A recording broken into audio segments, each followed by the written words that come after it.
hari ulang tahun Kabupaten Serang, Banten diwarnai demo ricuh mahasiswa.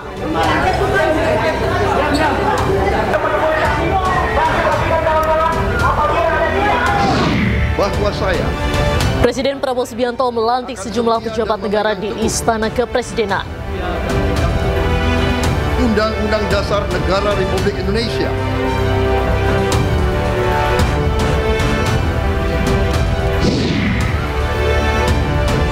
Meski tanding di kandang lawan, Timnas Indonesia optimistis lolos ke Piala Dunia 2026.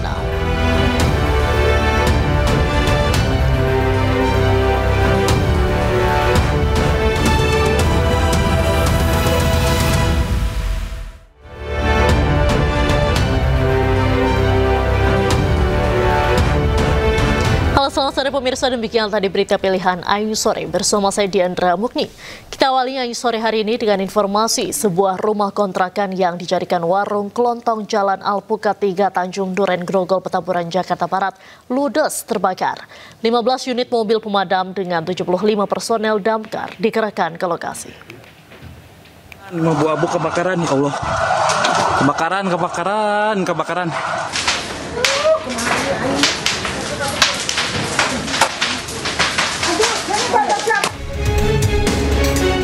Kepulan asap disertai kobaran api menghanguskan sebuah rumah kontrakan yang dijadikan warung kelontong di Jalan Alpukat 3 Tanjung Duren Grogol Petamburan, Jakarta Barat. Tentu saja kebakaran di wilayah padat penduduk dan berada di gang sempit ini membuat warga sekitar panik. Warga takut kobaran api menjalar ke rumah lainnya. Tidak ada korban luka karena kondisi rumah dalam keadaan kosong ditinggal pemiliknya. 15 unit mobil pemadam dengan 75 personel damkar dikerahkan ke lokasi guna menjinakkan amukan si jago merah. Kami meluncurkan 15 unit 75 personel, Pak. Objek yang terbakar rumah tinggal, Pak. Ini kontrakan nih kayaknya, Pak. Pak, itu kan banyak gas, Pak. Ini warung juga atau gimana, Pak? Kemungkinan warung, Pak. Warung yang dijadikan rumah, Pak, ya? Ya, warung yang dijadikan rumah. Kalau penyebab dalam penyelidikan, Pak. Tapi penghuninya ada dalam, Pak? Penghuninya sebelah ada, yang ini ada nggak, Mas? Lagi kosong, Pak. Oh, nggak ada penghuninya berarti, Pak? Ya. Belum diketahui penyebab pasti kebakaran tersebut, saat ini masih dalam penyelidikan pihak kepolisian sektor Grogol Petamburan. Pemirsa, mobil dinas Kapolres Kuantan Singingi Riau dirusak sejumlah orang tak dikenal. Saat insiden terjadi itu saat Kapolres bersama rombongan Pemkab Kuansing akan tertibkan tambang emas ilegal.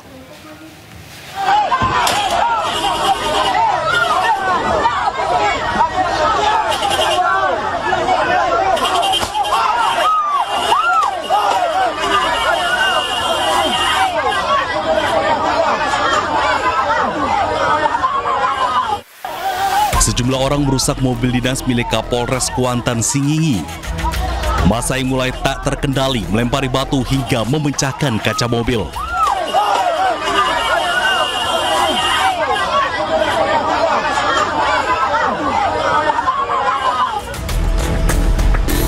Peristiwa terjadi saat Kapolres AKBP Raden Riki Pratidiningrat bersama tim gabungan melakukan penertiban dan pemusnahan peralatan tambang emas ilegal di Desa Pulau Bayur, Kecamatan Cerenti, Kabupaten Kuantan Singingi. Tak hanya mobil, seorang anggota Polwan dan wartawan media setempat ikut terluka akibat amukan massa. Menurut Kapolres, aktivitas tambang emas ilegal di kawasan ini membuat rusak lingkungan.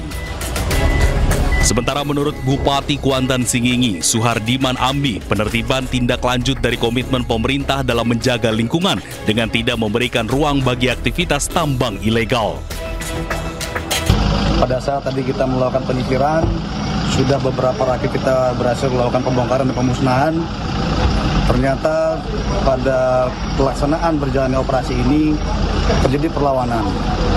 Pada saat kita memasuki daerah wilayah Desa Pulau Bayur, sungguh sangat disayangkan karena seharusnya himbauan yang kita sampaikan, larangan terhadap peti legal ini harusnya diindahkan.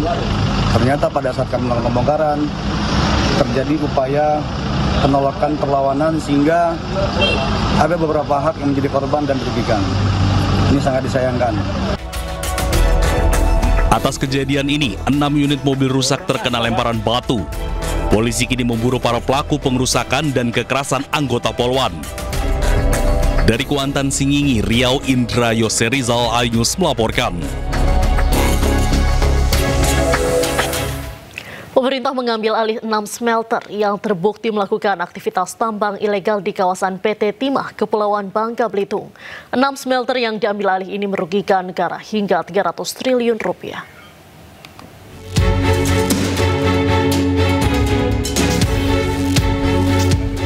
Presiden Prabowo didampingi oleh Jaksa Agung, Panglima TNI, dan sejumlah pejabat terkait menyaksikan langsung penyerahan 6 smelter hasil sita negara di Pangkal Pinang, Bangka Belitung. 6 smelter tersebut merupakan bagian dari penindakan hukum terhadap perusahaan swasta yang melakukan pertambangan tanpa izin di kawasan PT Timah. Prabowo menyebut 6 smelter yang diambil alih ini merugikan negara hingga 300 triliun rupiah.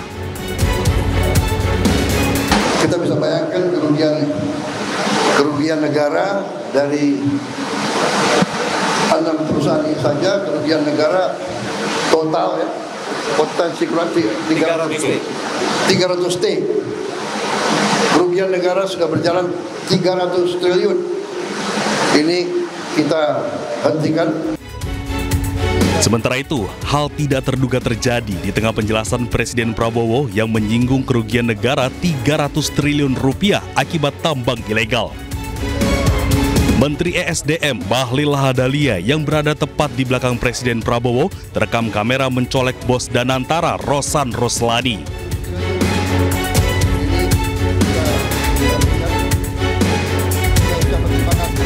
Namun hingga kini, makna colekan Bahlil ke Rosan masih menyisakan penasaran masyarakat karena belum ada keterangan dari kedua menteri tersebut.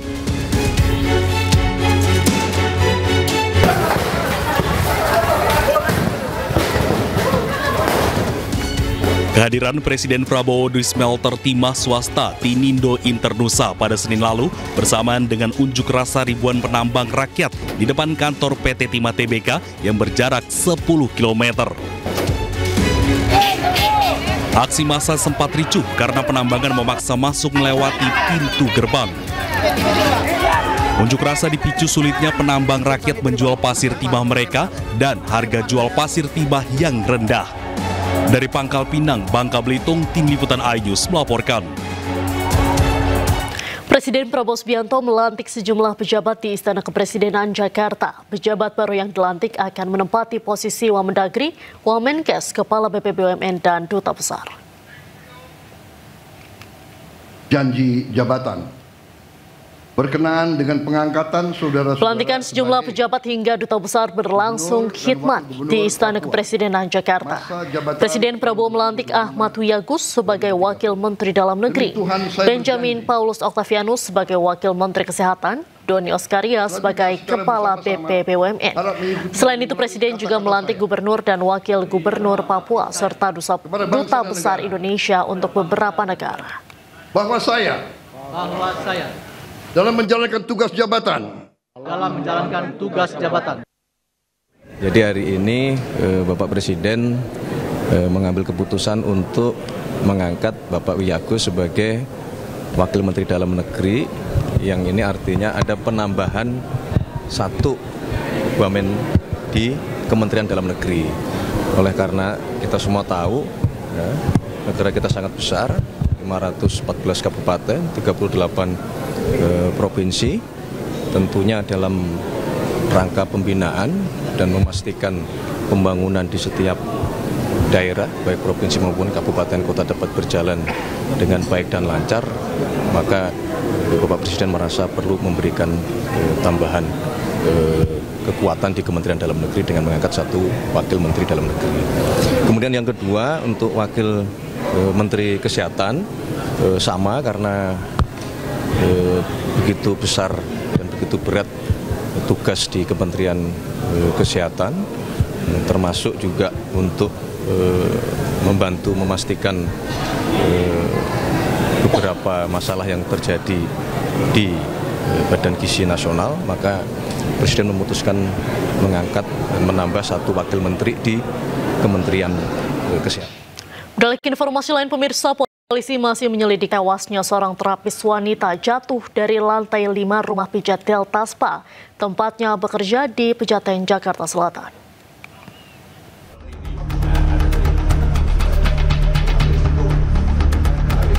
Satreskrim Polres Metro Jakarta Selatan telah melakukan olah tempat kejadian perkara di lokasi penemuan jasad perempuan di bawah umur di Pejaten Barat, Pasar Minggu, Jakarta Selatan. Polisi juga sudah memeriksa sejumlah saksi, termasuk dari pihak keluarga dan rekan kerja korban. Dugaan sementara korban yang diketahui berinisial RTA terjatuh dari gedung Delta Spa Pejaten berdasarkan hasil olah TKP dan pemeriksaan CCTV. Ada dugaan loncat nggak sih Bang? Dugaan sementara seperti itu, cuman kita masih meriksa para saksi yang ada di TKP, baik saksi-saksi yang menemukan korban pertama kali di TKP, sampai dengan saksi-saksi yang ada di sekitaran korban. Mungkin beberapa saksi yang diperiksa? Kami masih melakukan pendalaman ataupun pemeriksaan terhadap keluarga korban dan para saksi yang ada di TKP, mungkin perkiraan sekitar 5-7 saksi sementara seperti itu. Sebelumnya jasad korban ditemukan warga di lahan kosong. Korban masih di bawah umur dengan ciri-ciri kulit putih dan rambut hitam. Sebelum ditemukan jasad, warga sempat mendengar suara teriakan. Ya udah, ini udah jatuh gitu aja. Pakai baju tapi. Ada luka-luka nggak sih Bang? Kalau luka sih belum tahu sih, soalnya dari kejauhan juga sih. Dari kejauhan. Jenazah korban dibawa ke Rumah Sakit Fatmawati, Jakarta Selatan untuk diotopsi. Dari Jakarta, Helmi Sejangbati, iNews melaporkan. Keluarga dari terapis wanita yang tewas di Pejaten melapor ke Polres Metro Jakarta Selatan. Keluarga korban melaporkan adanya dugaan pemerasan dari spa tempat korban bekerja. Sebelum dilaporkan meninggal dunia, kakak korban mengaku sempat berkomunikasi dengan korban. Lewat pesan singkat, korban ingin pulang ke rumahnya di Indramayu. Namun niat korban terhalang oleh peraturan denda dari Delta Spa berupa uang jaminan sebesar 50 juta rupiah lantaran masa kerjanya belum sampai setahun. Korban semakin tidak betah dan tertekan lantaran gaji yang sebelumnya sebesar 5 juta rupiah saat bekerja di Bali tiba-tiba turun drastis menjadi 1 juta rupiah saat dipindahkan ke Jakarta. Korban sendiri baru 2 bulan bekerja setelah mendapatkan informasi lowongan dari media sosial. Nggak sesuai sama perjanjian di Bali. Di Bali katanya kan gaji 5 juta, kok nyampe Jakarta malah 1 juta. Tuh. Terus kan adik saya kan istilahnya kan udah nggak betah lah intinya di sini tuh, mau pulang dulu tadinya. Cuma dari pihak Deltanya mungkin ngancam kalau belum 1 tahun bayar dendanya 50 juta. Iya. Terus saya kan di situ menerangkan itu peraturan dari pemerintah apa bukan, kan nggak mungkin kalau dari pemerintah kan. Terus adik saya menjawabnya ya nggak tahu tuh, udah juga pusing katanya. Dan untuk mengetahui informasi selengkapnya kami telah terhubung dengan Kanit PPA Polres Metro Jakarta Selatan AKP Citra Ayu. Selamat sore Ibu.